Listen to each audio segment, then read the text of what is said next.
This is the Catechized Life on Higher Things.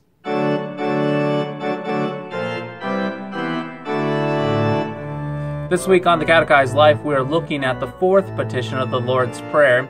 In the previous episode, we talked about the very first three petitions, how we're praying against our sinful nature, our old Adam. However, in this fourth petition, we're praying for something called daily bread.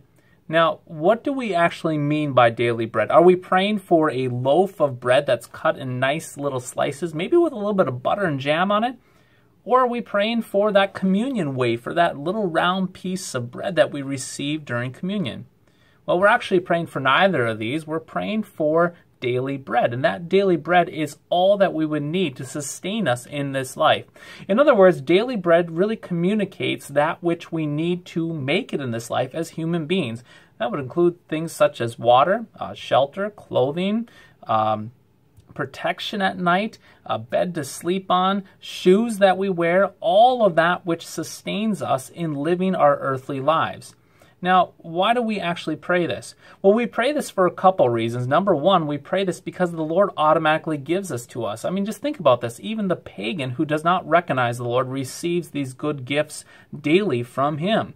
But we pray this as Christians because we want to recognize and realize that the Lord will continually remind us that all of this that we've received is gift. It is indeed gift. The very air that we breathe, to the food that we eat, the water that we drink, the very clothing that we wear, the shoes that are on our feet, the bed that we sleep on, and safety is all sheer gift. Complete gift from the Lord.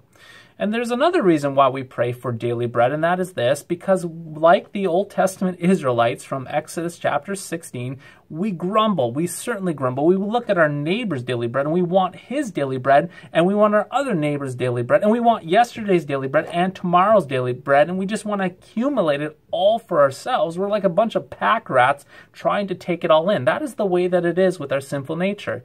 And we're never content. I mean, this goes against the 9th and the 10th commandment of coveting. And so we covet our neighbor's daily bread. However, when we pray this Lord's Prayer for giving us the daily bread, we're praying that the Lord would give us what we need, not too much and not too little, so that we might be content.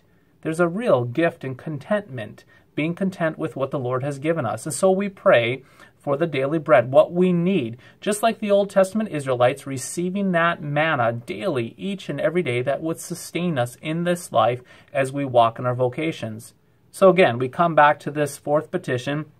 We pray for daily bread, that the Lord would continually sustain us, that we would also recognize these gifts that He has given us, knowing that it is all from His goodness and His care for us, that we are just great recipients, not only of daily bread, but great recipients of His forgiveness, mercy, life, and salvation.